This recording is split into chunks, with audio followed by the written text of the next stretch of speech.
Ada beberapa hal yang ingin kami sampaikan dalam kesempatan ini. 3 hal yang besar itu terkait dengan satu soal rumor P21 yang sampai sekarang belum jelas. Yang kedua nanti kita akan bicara tentang wajib lapor. Dan yang ketiga update dari Mas Roy Suryo. Nah, mengenai hoax P21, kawan-kawan semua, sampai saat ini kami ya tim Troya dan juga prinsipal belum mendapatkan, belum melihat ada surat resmi atau apapun yang terkait bahwa kasus ini sudah P21. Jadi sebagai orang hukum kita tidak bekerja berdasarkan spekulasi karena itu akan menentukan langkah-langkah kita selanjutnya. Jadi kalau ada termul mengatakan sudah P21 wajib ditahan dan lain sebagainya, itu adalah provokasi yang tidak didasarkan kepada sebuah surat yang resmi, nggak jelas. Jadi selain memprovokasi itu tidak boleh, harusnya ya harus punya dasar yang jelas dan kuat. Nah, kita sudah punya format mengenai P21 sebenarnya. Kalau misalnya P21 harusnya seperti ini yang kami dapatkan dari kejaksaan ya. Ini salah satu kejaksaan negeri ya di Republik Indonesia tentunya. Jadi kalau misalnya kita mau P21 di sini dikatakan ya formatnya ada kata-kata P21 kemudian nomor, sifat, biasa, lampiran dan hal pemberitahuan hasil penyidikan perkara pidana atas nama tersangka titik-titik dinyatakan sudah lengkap. Ya. Kemudian yang terhormat pihak kepolisian. Jadi ini surat dari kejaksaan kepada kepolisian. Lalu memuat dasar hukumnya, undang-undang, apakah itu KUHP yang lama atau KUHP yang baru. Kemudian Undang-Undang 16 tahun 2004 tentang kejaksaan. Kemudian berkas perkara nomor berapa. Kemudian hasil penelitian berkas perkara oleh penuntut umum yang menyimpulkan bahwa hasil penyidikan telah lengkap. Kemudian poin 2-nya kawan-kawan semua ada dikatakan sehubungan dengan hal tersebut diberitahukan bahwa hasil penyidikan perkara pidana atas nama titik-titik-titik dinyatakan sudah lengkap. Ada statement seperti itu. Kemudian poin 3-nya sesuai dengan ketentuan pasal 61 ayat 4 Undang-Undang nomor 20 tahun 2025. Ini yang KUHP yang baru ya. Kalau KUHP yang lama tentu pasalnya pasal 138 ayat 2 ya. Penyidik diminta untuk menyerahkan tanggung jawab tersangka dan barang bukti kepada penuntut umum guna kepentingan penuntutan. Jadi kalau KUHP yang lama pasal 138, 39, 140 yang harus kita perhatikan. Kalau KUHP yang baru pasal 61. Kemudian keempat, selanjutnya penyerahan tersebut agar dilaksanakan dalam waktu paling lama 14 hari sejak tanggal penerimaan surat ini dengan mekanisme sekaligus sebagai berikut.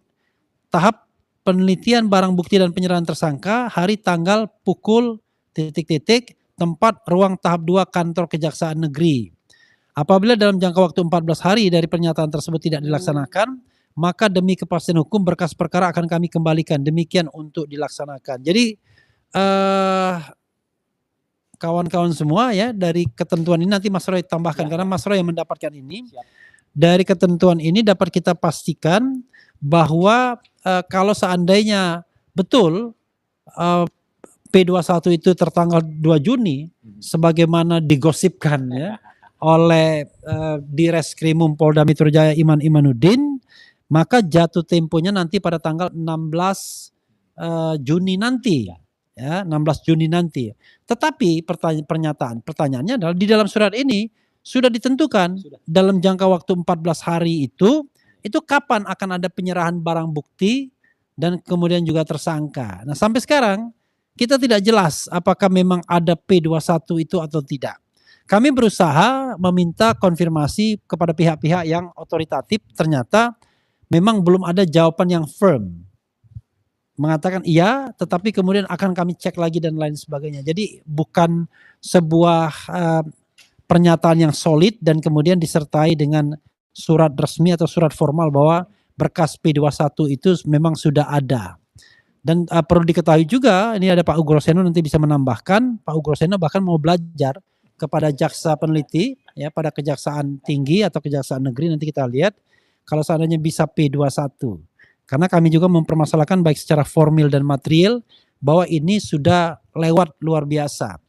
Jadi secara formil kami sudah menghitung, kalaupun misalnya kejaksaan menggunakan KUHP yang baru, katakanlah karena KUHP lama tidak begitu lengkap, maka kami sudah menghitung waktu yang dibutuhkan itu hanya maksimal 70 hari sejak tanggal berkas ini dilimpahkan pertama kali kepada kejaksaan.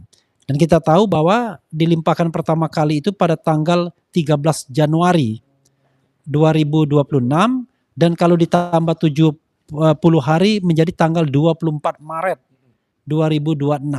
Kalau sekarang sudah tanggal 6 Juni, hari lahir Bung Karno. Iya, hari lahir Bung Karno. Maka lewat waktunya sudah sangat luar biasa. Jadi sobat era sekalian, sobat semuanya, ada channel-channel lainnya juga di sini.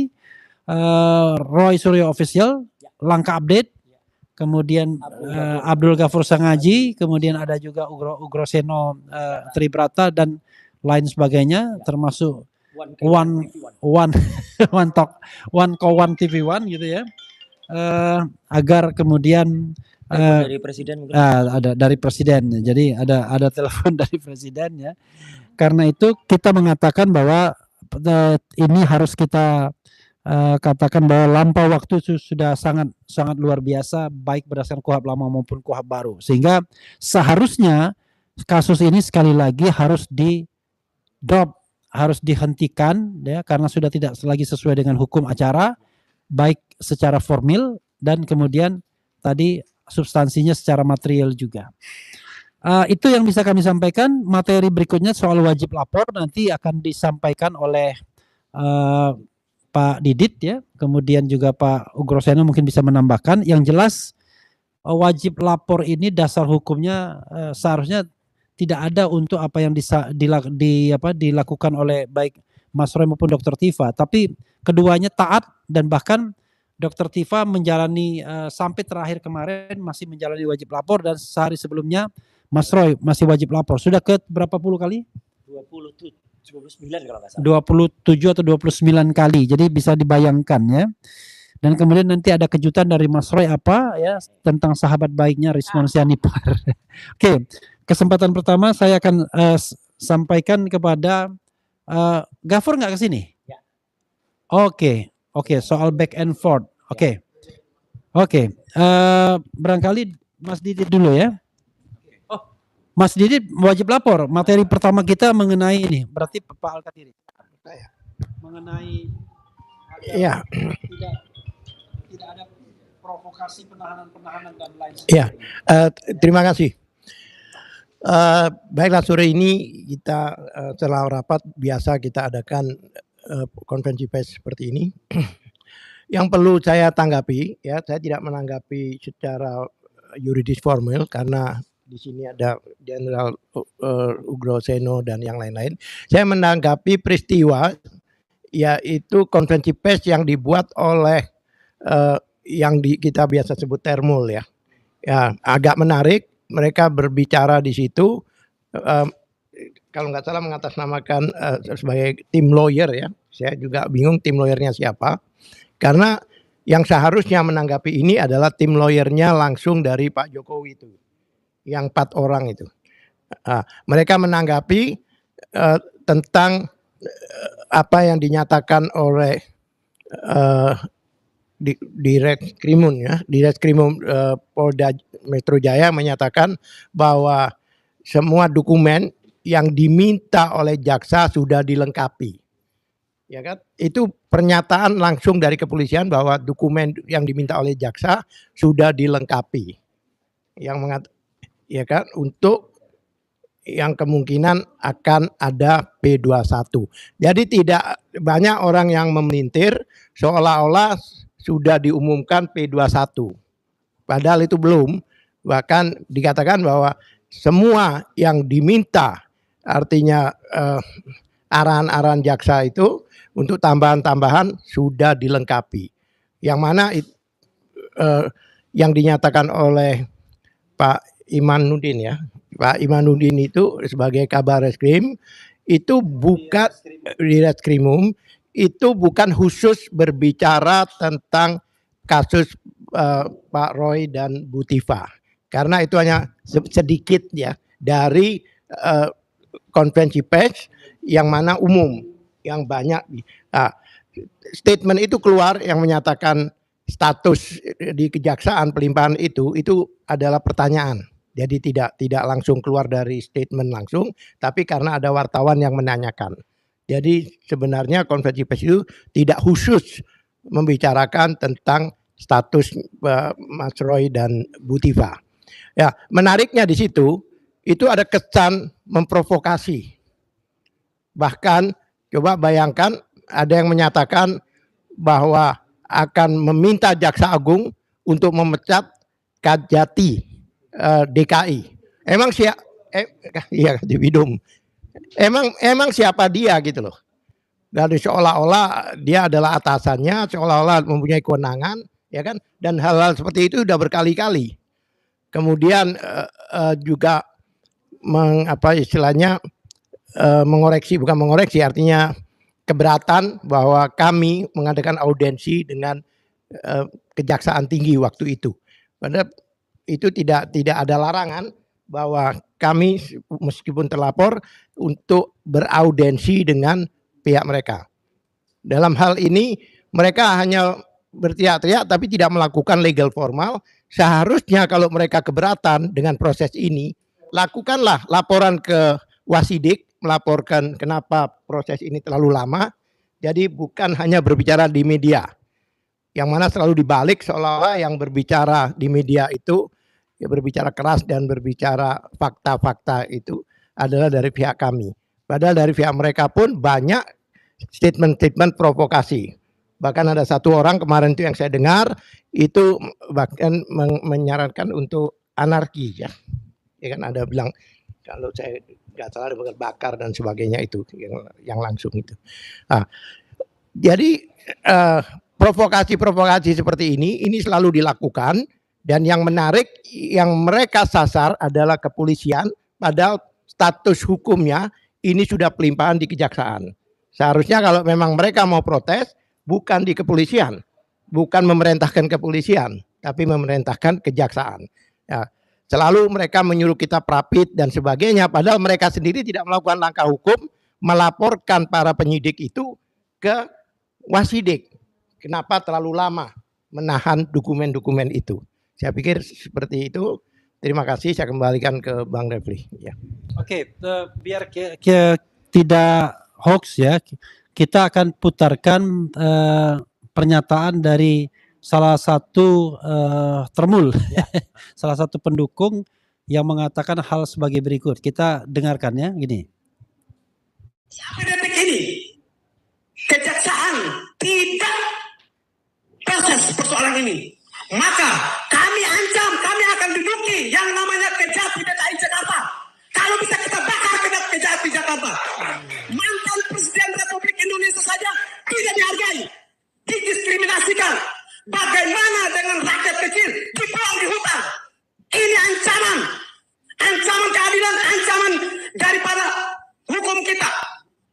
Jadi saya minta Bapak Burhanuddin, kalau memang Anda itu hebat, pecat yang namanya Kejati DKI Jakarta. Karena dia yang buat nama.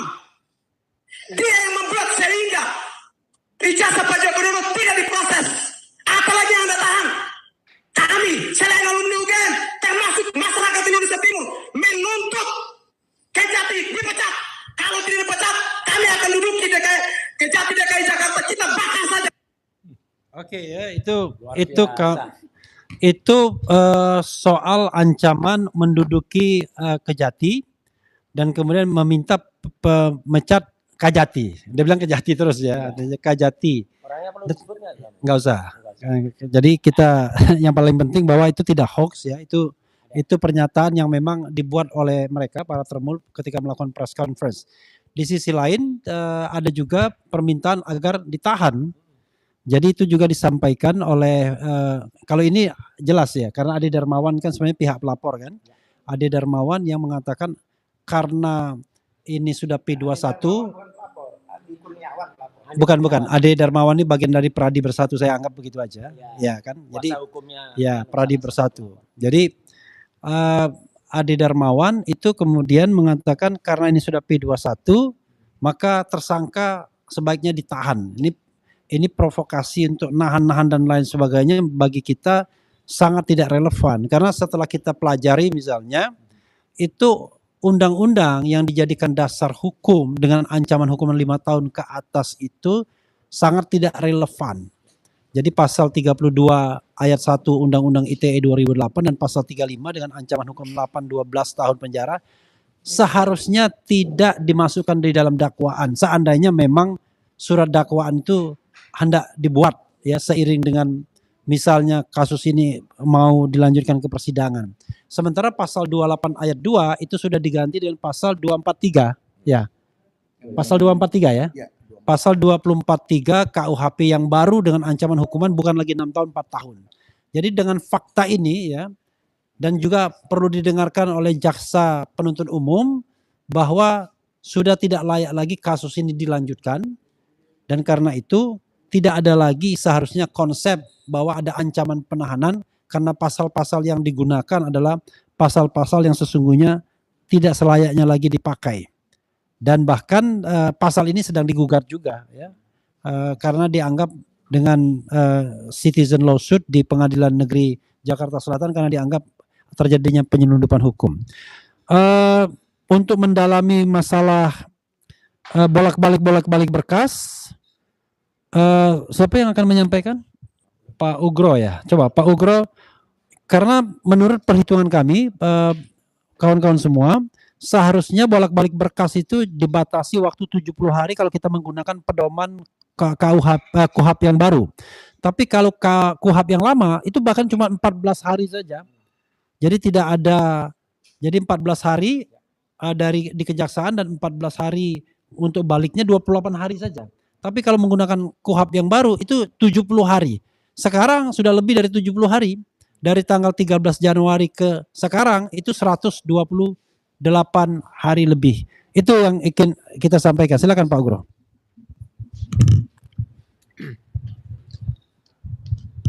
Terima kasih. Jadi setelah mengikuti perkembangan penyidikan berdasarkan laporan polisi yang dilaporkan oleh Pak Jokowi pada bulan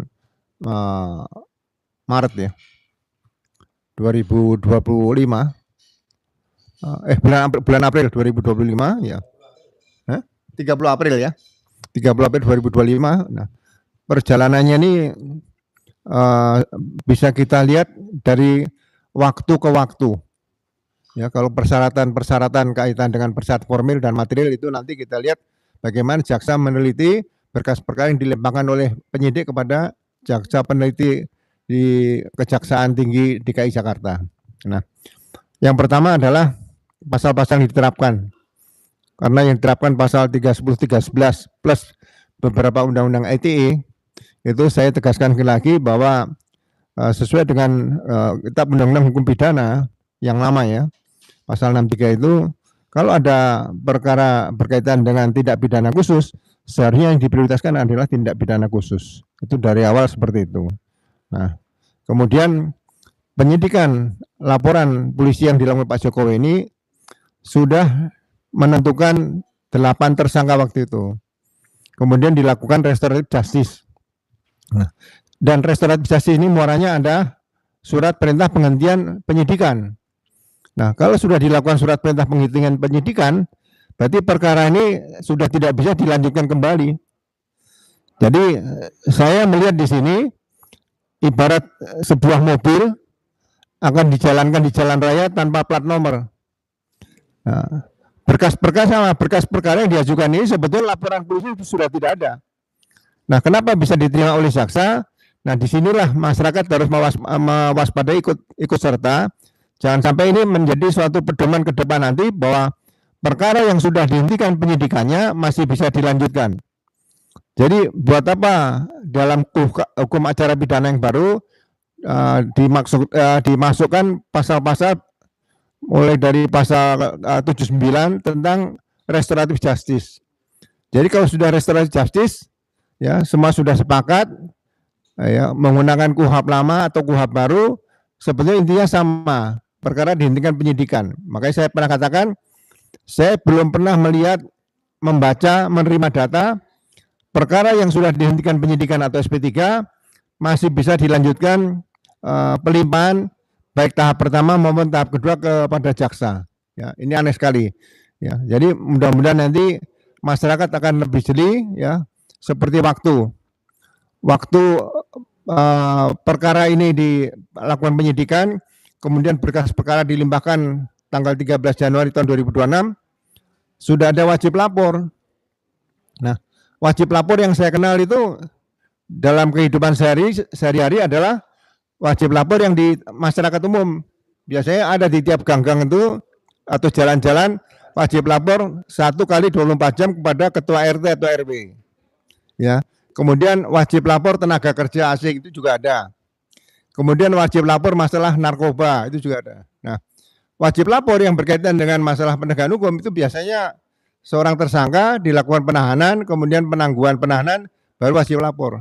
Nah, wajib lapor juga dibatasi, tidak bisa sampai lebih dari 3 bulan atau 4 bulan. Kalau tadi dikatakan oleh Pak Refli, misalnya berkas perkara, kalau bahasa Inggrisnya itu apa? Bolak-balik tuh, ya, kembali dari jaksa peneliti pada penyidik, waktunya sudah ditentukan. Sebetulnya kalau konsekuen pada 14 dan 7 hari, itu seharusnya waktunya lebih tepat 56 hari. Jadi 70 hari tadi dikatakan Pak Refli dikurangi 14 hari, tapi kita beri batas toleransi 70 hari maksimal. Nah, kalau 70 hari berarti itu 2 bulan lebih, kurang lebih 10 hari. Jadi wajib lapor itu harusnya maksimal 2 bulan lebih 10 hari. Jangan sampai wajib lapor lebih dari 2 bulan 10 hari, karena ini juga nanti berkaitan kalau seorang tersangka ditahan, waktunya juga harus dihitung penahanan ini seperti itu. Ya. Nah, kemudian yang berikutnya sesuai dengan pedoman Jaksa Agung Nomor 1 Tahun 2026 bab 3. Di situ disebutkan mulai dari pasal 52 dan seterusnya, ya kan? Berkas perkara yang sudah melebihi batas waktu pengembalian dari penyidik kepada jaksa peneliti itu juga ada aturannya. Kalau lebih 14 hari, ya kan, itu SPDP dikembalikan kepada penyidik plus berkas perkara. Ya, mereka kalau sudah dikembalikan harus menerbitkan kembali surat pemberitahuan dimulai penyidikan dan sprindik baru. Berarti berkas perkara tersebut harus dibongkar, ya, dibongkar, dilakukan berita acara pemeriksaan lagi, dilengkapi petunjuk jaksa, dan memang bisa diajukan nanti kembali ke jaksa peneliti, ya, dengan proses normal seperti biasa 14 hari dan 7 hari. Tapi kalau terjadi lagi tidak bisa dipenuhi petunjuk jaksa, akan dilakukan semacam gelar perkara antara kejaksaan dengan penyidik. Jadi menurut saya hal-hal seperti yang tidak dilakukan secara cermat dalam hal penyidikan dan pra penuntutan atau dalam tahap penelitian oleh jaksa. Nah, masyarakat mencari keadilan itu harus tahu benar, ya. Jangan sampai nanti menjadi korban wajib lapor dilaksanakan 1 tahun. Wajib lapor dilaksanakan tidak pernah ada penahanan karena diancam akan ditahan, kemudian bikin permohonan tidak ditahan dan sanggup melakukan wajib lapor. Nah, ini hal-hal seperti ini mudah-mudahan ke depan bagi saya peraturan kepolisian itu harus ada sinergi dengan peraturan atau pedoman Jaksa Agung. Ya, dan pedoman Jaksa Agung juga harus dipelajari oleh pihak penyidik supaya tidak timbul kembali lagi nanti perkara yang harus dikembalikan dan melebihi waktu yang harus ditentukan sesuai dengan hukum acara pidana, kemudian peraturan kepolisian dan pedoman Jaksa Agung seperti itu. Terima kasih. Ya, kawan-kawan semua, nanti itu semua bisa dilihat ya di pasal 61 Kitab Undang-Undang Hukum Pidana yang baru ya, alias Undang-Undang Nomor 1 Tahun 20/2025 ya. Kitab Undang-Undang Hukum Acara Pidana yang baru pasal 61. Selanjutnya Mas Didit silakan. Baik, terima kasih Bang Refli. Jadi Saya ini melengkapi beberapa keterangan mengenai wajib lapor. Nah, wajib lapor ini sebenarnya hanya digunakan untuk tahanan kota. Jadi kalau ada orang ditahan seperti tadi Pak Ugro bilang, kemudian diizinkan dialihkan penahanannya menjadi tahanan kota, nah itu ada aturannya, yaitu di pasal 108 ayat 6. Jadi buat mengontrol kehadiran orang itu nggak kemana-mana, nanti tidak mempersulit proses penyidikan, jadi diminta untuk melaporkan keberadaannya. Jadi hanya ada di tahanan kota saja. Kalau tahanan rumah, ya nggak usah wajib lapor, ya kan, karena harus di rumah terus. Kalau tahanan rutan ya tidak ada wajib lapor juga. Nah, kalaupun kita anggap cekal itu adalah tahanan negara, itu tidak ada diatur sebagai salah satu bentuk tahanan. Nah, jadi yang benar-benar kalau kita kan menganut azas legalitas, seharusnya harus ada aturannya, nggak boleh kita bikin aturan sendiri. Tapi ya sudahlah, karena Polda waktu itu penyidik meminta untuk wajib lapor, baik Mas Roy maupun Dr. Tifa tetap komit dan kooperatif. Sehingga kalau kita lihat untuk diteriak-teriak diminta untuk ditahan itu rasanya nggak etis ya, nggak bagus sekali itu.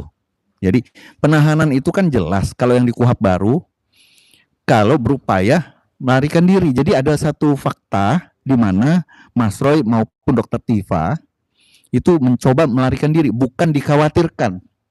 Jadi nggak boleh lagi asumsi. Nah, dikhawatirkan itu alasan subjektif kita bilang. Nah, itu satu. Yang kedua, saya cuma mau melengkapi untuk masalah P21. Ini kan nggak jelas ini sebenarnya secara resminya bagaimana. Kita belum tahu juga. Tapi ya patut disayangkan kalau P21. Pertama tadi pernah disinggung untuk adanya gugatan CLS. Ya kalau CLS-nya nanti dikabulkan, ini gimana ini? Dakwaannya kalau seandainya kita berandai-andai masuk dengan 6 pasal. Sedangkan CLS benar bahwa ada kekeliruan di sana. Nah, artinya ada orang terjolimi di sini. Itu yang pertama. Yang kedua, pasal 32 ayat 1 dan 35 itu memang sudah jelas pasal selundupan. Kita mencoba objektif ya. Kita tidak mengkultuskan bela siapa. Tapi itu memang pasal selundupan, tidak ada narasinya. Gitu. Kalau dibilang waktu itu ada Bung Rifai bilang, "Oh, ada kok itu narasinya itu di dalam elektronik ya kan?" Nggak bisa, itu narasinya mesti menggambarkan satu peristiwa hukum di mana penerapan dari kedua pasal itu harus ada. Jadi bukan asal ada, wah bersinggungan dengan elektronik, nanti semua pasal bisa dipasang itu ya. Nah itu, jadi kalaupun mau seharusnya ada 4 pasal yang harus ditanggalkan dulu. 27A, kemudian 28 ayat 2 yang menjadi 243, kemudian menjadi 32 ayat 1 dan 35 Undang-Undang ITE. Ya, memang 27A ancamannya cuma 2 tahun. Tapi memang tidak layak juga berada dalam surat dakwaan gitu di sana. Maupun yang 243 yang sekarang sudah menjadi 4 tahun. Ya, mudah-mudahan tidak ada perdebatan lagi kalau pasal 32 ayat 1 dan 35 nanti tidak dimasukkan dalam surat dakwaan. Semoga saja. Baik, terima kasih, itu yang bisa saya tambahkan. Balik. Oke. Iya. Mungkin sebelum Mas Roy ya ada yang mau menambahkan? Pak Yaya? Bukan CLS ya? Mohon izin, terima kasih. Saya hanya menambahkan sedikit. Saya merasa prihatin ya sebagai lawyer di sini. Kok ada yang lawyer sampai menghina sebuah institusi penegak hukum ya, sampai menghina jabatan seorang penegak hukum. Ini gimana ini? Jadi saya tanda tanya lawyer ini legal standingnya gimana gitu kan. Nah ini.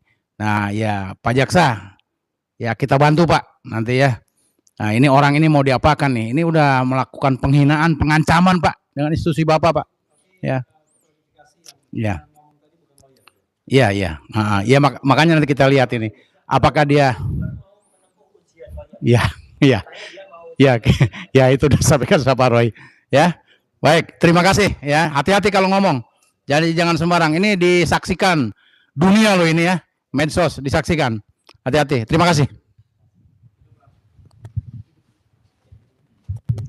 Iya, sebelum Mas Roy ya, itu ada satu materi yang penting soal transparansi antara penyidik dan penyidik Polda dan juga jaksa penuntut umum atau jaksa peneliti, ketidakjelasan back and forth-nya. Jadi kita perkirakan sesungguhnya mereka udah bolak-balik nih perkaranya dalam hal melengkapi berkas perkara. Tetapi yang menjadi masalah adalah sepertinya pedoman itu tidak diikuti. Karena kalau mengikuti pedoman, ya setelah P19 dikembalikan 14 hari.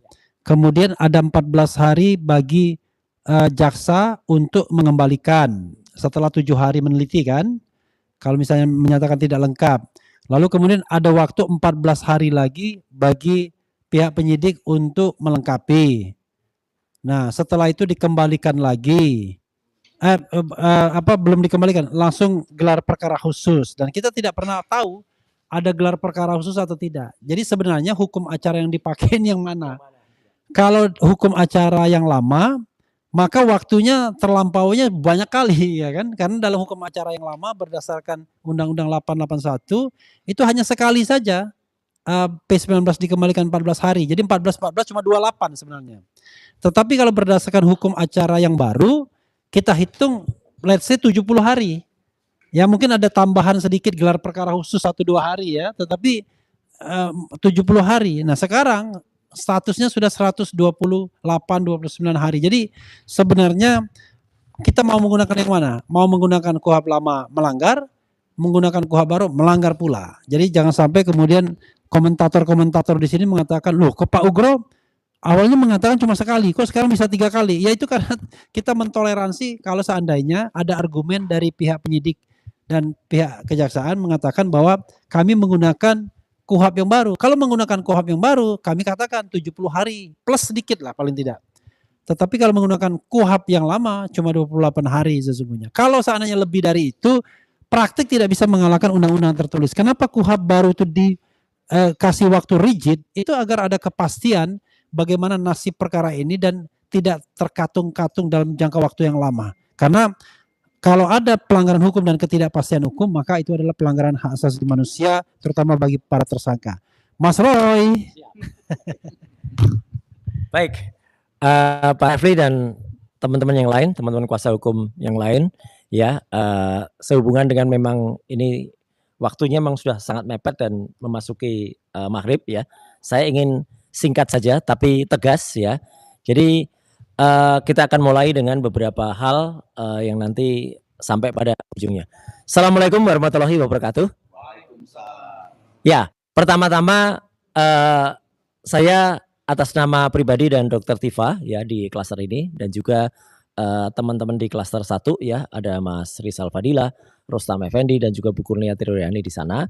Itu mengaturkan terima kasih yang sebesar-besarnya kepada seluruh masyarakat yang masih terus membersamai dan memberikan support, dan juga tentu saja kepada para kuasa hukum yang terus berada dan terus tetap teguh untuk berjuang. Dan terima kasih juga untuk semua petugas yang menjalankan undang-undang, menjalankan aturan sesuai dengan apa yang sudah tertulis dan apa yang berlaku. Tidak yang kemudian berinsinuasi atau mengarang-arang atau kemudian melakukan penafsiran sendiri atas hukum itu terjadi. Hari ini faktanya adalah ini hari Sabtu ya, tanggalnya tanggal 6 Juni ya, tahun 2026. Berarti apa? Berarti hari ini itu sudah tambah 1 hari lagi ketika saya kemarin memberikan statement, alhamdulillah Jumat berkah. Kemarin adalah Jumat berkah. Dan ini Sabtu yang ceria ya gitu. Habis berkah kan ceria gitu ya. Nanti Minggu lebih senang lagi, Senin terus kita bekerja. Nah, kenapa begitu?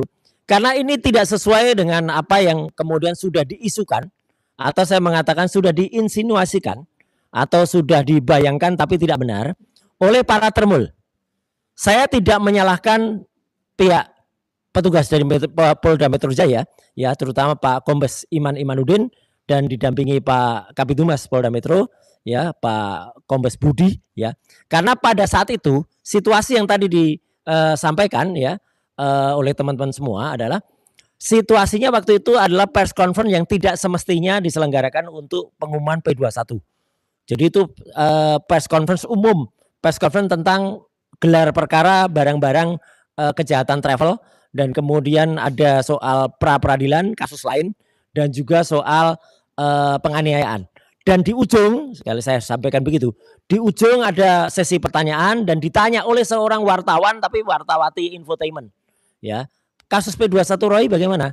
Akhirnya dijawab oleh Pak Diri Reskrim hanya 57 detik dan jawabnya itu sekenanya kalau menurut saya sambil lalu. Dan ada sedikit keterpaksaan. Keterpaksaannya juga jelas. Pak Kabid Humas juga tidak menjawab apapun. Padahal kan biasanya beliau yang paling gercep untuk jawab. Apalagi beliau berjanji menyatakan surprise gitu ya kan. Nggak ada surprise-nya. Jadi hari ini sudah H+4. Kalau ini yang saya bawa ini H+3 itu kemarin. Artinya apa? Nah ini teman-teman saya jelaskan sekali lagi. Berdasarkan surat ya. Ini surat resmi fakta dari salah satu kejaksaan. Ini info A1. Info A1, info G1, info S1. Itu dari sumbernya ya. Yang menyatakan bahwa kalau itu surat P1, itu yang dulu pernah saya sampaikan. Ada tulisan P21-nya di sini.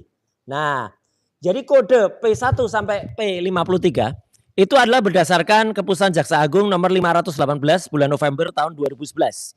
Itu adalah kode surat antar kepolisian dan kejaksaan sebagai unsur penegak hukum di Indonesia. Memang kode-kode ini adalah kode internal di antara mereka. Tetapi kode internal ini tersurat.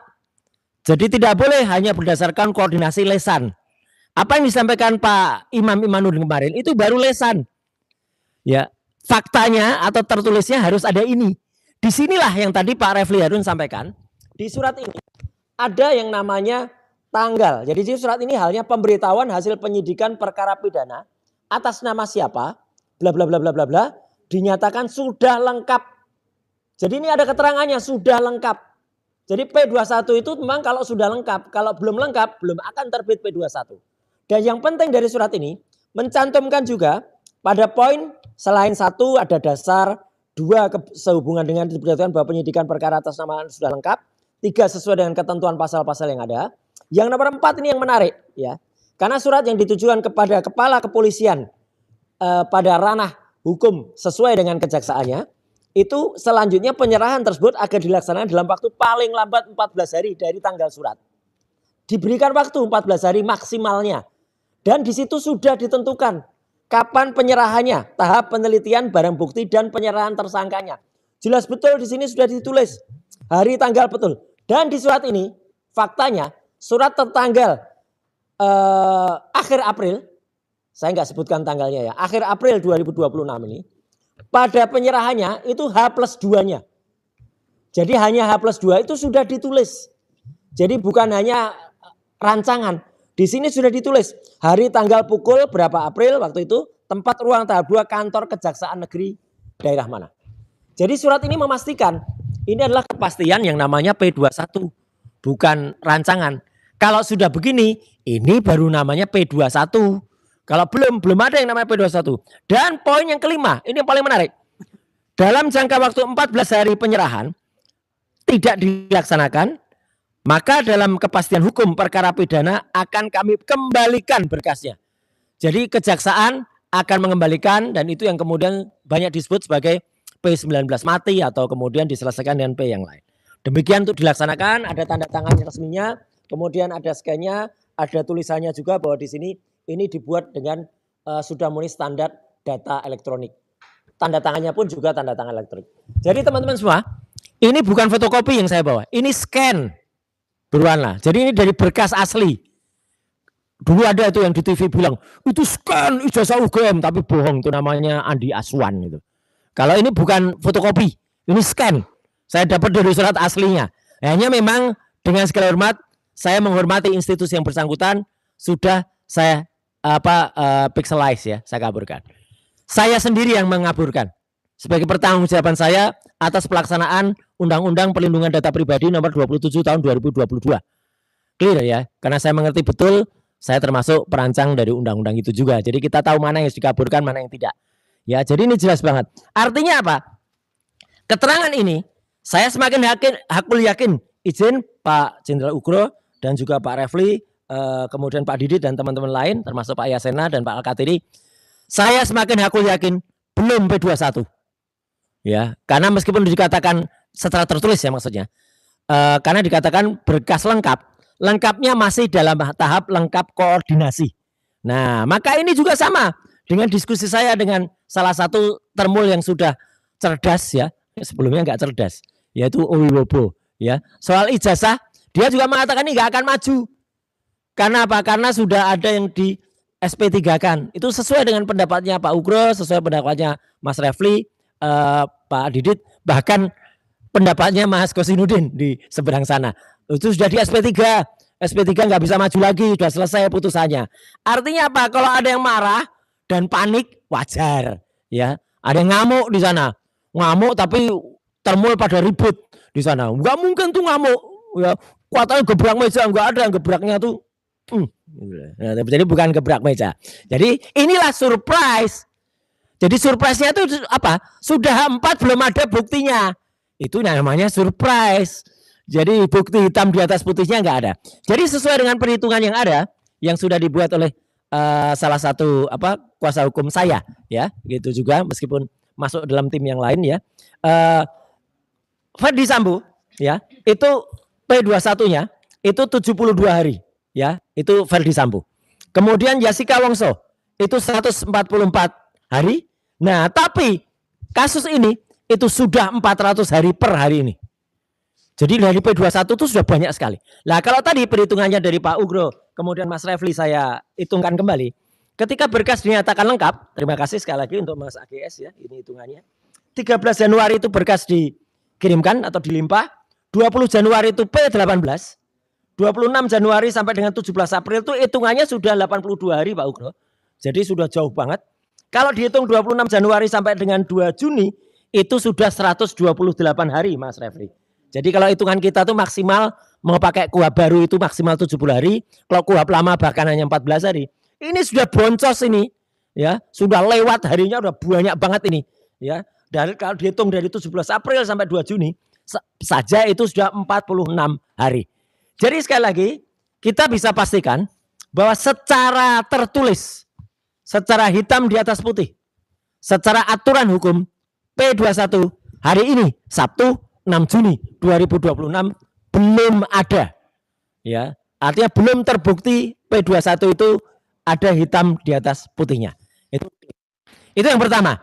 Yang kedua, ya, saya ingin nyisipkan di sini. Kemarin saya melihat ada mayat hidup lagi, ada zombie. Yaitu apa? Omon. Saya nggak tahu dia dapat perintah dari siapa. Tapi sebenarnya dia itu sudah tertangkap kamera semenjak minggu lalu. Semenjak minggu ini. Dia yang ngaku bilang ada di Balige itu bohong. Ini foto ini ada di Kuningan. Ya, jadi dia itu wirawiri di Jakarta dan berarti bohong dia kepada stasiun TV. Kalau dia selalu ditelepon bilang saya masih ada di Balige. Mana ada, ini ada di Kuningan nih. Didampingi salah satu orang di belakangnya itu yang nampak itu kepalanya itu. Ya. Itu adalah orang yang ikut serta dia dalam pembocoran bukunya. Salah seorang YouTuber juga dia. Ya.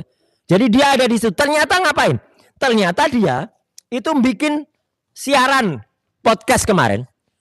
Dan konyolnya, sekali lagi konyolnya, saya sekaligus menyentil Pak Didit dan juga teman-teman dari Tokham.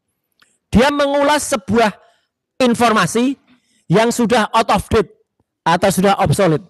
Dan bukan hanya out of date atau obsolete, tapi informasi itu sudah inkrah secara hukum.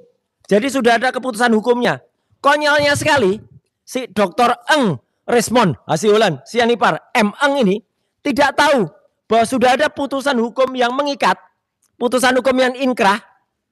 Nih, putusan dari Pengadilan Negeri Jakarta Selatan tentang kasus fitnah panci dan barang-barang Kemenpora itu.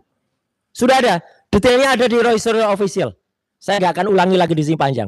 Artinya kasus ini sudah inkrah karena pihak Kementerian Pemuda dan Olahraga diwakili oleh Menteri Pemuda pengganti saya yang sempat mau menuntut saya waktu itu mencabut gugatan. Dan dia harus membayar pengadilan putusan itu. Biaya perkara. Jadi artinya gugatan dari Kementerian Pemuda dan Olahraga yang sempat kemudian heboh itu tidak ada lagi. Tidak terbukti, sudah dicabut. Isu itu sudah selesai. Jadi kalau ada orang-orang termasuk yang kudet, ya, kudet itu kurang update kayak si Dr. Eng, hasilnya masih mengulas berita lama, ini berita tahun 2018, diangkat-angkat lagi, ya, konyol banget sih kamu, Mon, ya, berita lama kamu angkat-angkat lagi tuh, apalagi kamu membanggakan buku pesanan, peneliti kok bukunya pesanan, buku harus konsultasikan nanti covernya kayak apa, dikonsultasikan konsul. Kalau semua peneliti kayak gini rusak Indonesia. Serusak peneliti yang terbukti penelitiannya secara internasional di luar negeri kemarin itu. Yang dari salah satu kampus. Yang ternyata penelitiannya fiktif. Sama kayak kamu ini. Penelitianmu itu berarti fiktif. Pesanan. Ya gitu. Tidak ada gunanya sama sekali. Dan inilah jawaban tegas saya kepada dokter palsu. Teman-teman tahu semua dokter Yamaguchinya dia palsu. Ya, itu sudah dibongkar oleh teman-teman. Bahkan pembongkarnya sekarang menjadi sekolam dengan si Omon ini. Ya, karena pembongkarnya sudah membuat buku namanya Maling Teriak Maling, ya. Jadi dokter palsu membongkar ijazah UGM palsu. Ya, udah cocok lah, palsu ketemu palsu. Dia berani betul loh ya. Ini saya tidak melanggar undang-undang PDP juga karena sudah saya mosaik nomor KTP-nya, ya. Ini mencantumkan tulisan Dr. Resmond.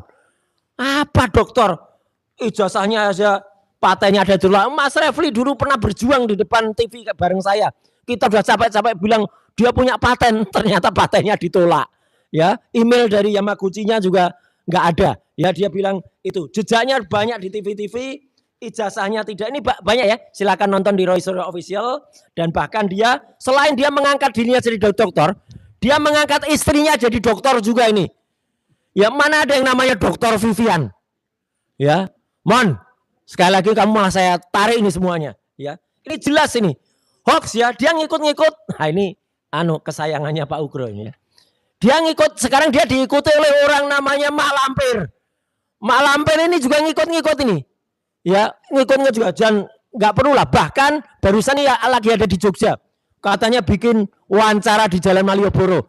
Namanya si ini, ya, Thoyib Fanani.